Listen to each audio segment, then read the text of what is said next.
बम बम बोले दोस्तों, देवी पार्ट 2 में स्वागत है। मुझे पूरी तरह से याद था कि जीवा मेरे साथ बहुत खुश था और मुझसे कभी छोड़ के जाने की बात नहीं करता था। मैं उसके गम में पागल होती रही और शायद पागल हो ही जाती अगर मेरी भाभी सत्य इस घर में नहीं आती। मैं बच्चों जैसे गुड्डू गुड़ियों से खेलती थी और मेरी आई मुझे साल में बस एक दो बार ही घर से बाहर निकालती थी, वो भी सिर्फ दवाइयों या मेरे चेकअप के लिए। मैं ज़्यादा चलती फिरती भी नहीं थी, इसलिए मेरे पैरों में काफ़ी दर्द रहने लगा था। मैं अपने छोटे भाइयों के सामने उनसे बच्चों जैसा बर्ताव करती थी, कभी रूठ जाती तो कभी जानबूझकर उन्हें परेशान करती। मुझ में कुछ भी मैं उन पर कुछ भी उठाकर मार देती थी।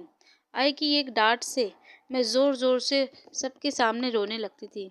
मुझे कुछ भी समझ नहीं थी, या यूं कह लो कि मेरी हालत बिल्कुल एक 4 साल के बच्चे जैसी हो गई थी, जिसे कुछ भी समझाना सर पे ईंट मारने के बराबर होता था। ऐसे ही मेरी जिंदगी गुजरती जा रही थी और पूरे 10 साल हो गए थे। मेरे सब भाई बड़े हो चुके थे, मगर वह भी मुझे बहुत समझते थे। कभी भी मेरा किसी बात का कोई बुरा नहीं मानता था। मेरे छोटे भाई की पत्नी एक नर्स थी, जिसे दवाइयों की काफ़ी जानकारी थी। वह डॉक्टर बनने की तैयारी कर रही थी। वह भी मुझ पर अपनी जान न्यौछावर करती थी। मैंने जब उससे दोस्ती की, मेरी आई मुझे किसी से भी ज़्यादा बात नहीं करने देती थी। कहीं मैं उनकी अपनी पिछली ज़िंदगी के बारे में किसी को ना बता दूँ। पर सत्य आई से बिल्कुल नहीं डरती थी। मेरी आई सत्य से बहुत नफ़रत करती थी, क्योंकि उसी के आने से हमारे घर का माहौल बदल सा गया था, जो आई को पसंद नहीं आता था। इसलिए वह सत्य को नवीन से अलग करना चाहती थी, लेकिन सत्य मेरी जैसी नहीं थी। उसने अपने रिश्ते को बचाने के लिए सबसे लड़ जाती थी, और जब से मैंने भी उस अपनी जीवा के बारे में उसे बताया था, तब से ही उसने जीवा को ढूंढने और मेरे ठीक होने की शुरुआत कर दी। एक दिन जब उसने मेरी दवाइयाँ अचानक से देखी, तो उसने वह दवाइयाँ अपने प्रोफेसर को ले जाकर दिखाई। प्रोफेसर ने दवाई को देखा और कहने लगे, उन्होंने बताया कि दवाइयाँ ठीक लोगों को पागल बनाने के लिए दी जाती हैं, और जो भी इसे खा रहा है उसकी जान को भी खतरा हो सकता है। इस दवाइयों का इस्तेमाल केवल गलत लोग ही कर सकते हैं। सत्य के प्रोफेसर ने कहा कि वह मुझे दवाई देखकर ही देंगे। वह पहले मेरी हालत देखते ही कहीं इन दवाइयों का असर मुझ पर पूरा तो नहीं हुआ है।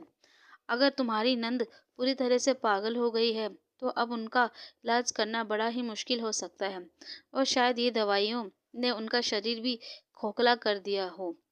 सत्य अगले दिन ही मुझे प्रोफेसर से मिलाने के लिए ले गई। वह प्रोफेसर कोई और नहीं, जीवा ही था। वह भी डॉक्टर की पढ़ाई कर रहा था।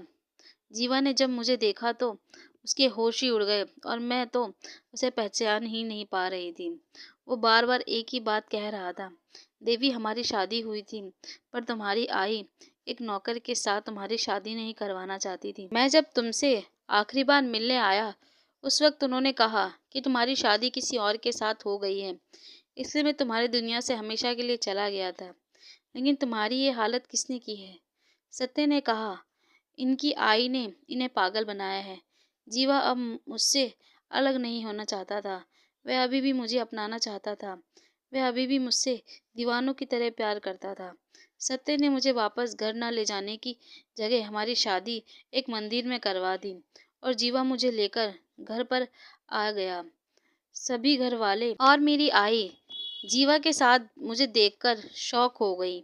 सत्य ने मेरी आई की सब हरकतों के बारे में पूरे परिवार को बता दिया। किसी को भी यकीन नहीं हो रहा था कि एक माँ अपनी बेटी को किसी गरीब के साथ नहीं देख सकती थी, चाहे उन्हें अपनी बेटी को पागल ही क्यों न करना पड़े। आई ने जो कुछ भी किया, उन्हें उनके किए की सजा मिली। सबने उनसे सारे रिश्ते तोड़ लिए, और जीवा को सबने अपना लिया था। अब मैं एक छोटी सी बेटी की माँ बन गई हूँ, और धीरे धीरे ठीक भी हो रही हूँ। जीवा अब मुझे पूरी तरह से ठीक करने की कोशिश में लगा हुआ है। अगर आप मेरे चैनल पर नए हैं तो प्लीज़ मेरे चैनल को सब्सक्राइब कर लीजिएगा, बेल आइकन पे क्लिक कर दीजिएगा, ताकि अगली आने वाली वीडियो आपको मिल जाए। कमेंट करके ज़रूर बताइएगा आपको मेरी कहानी कैसी लगी। मैं नहीं तो आपसे विदा लेती हूँ, फिर मिलूँगी अगली कहानी में। इसी तरह मेरी कहानी के साथ जुड़े रहिएगा। धन्यवाद।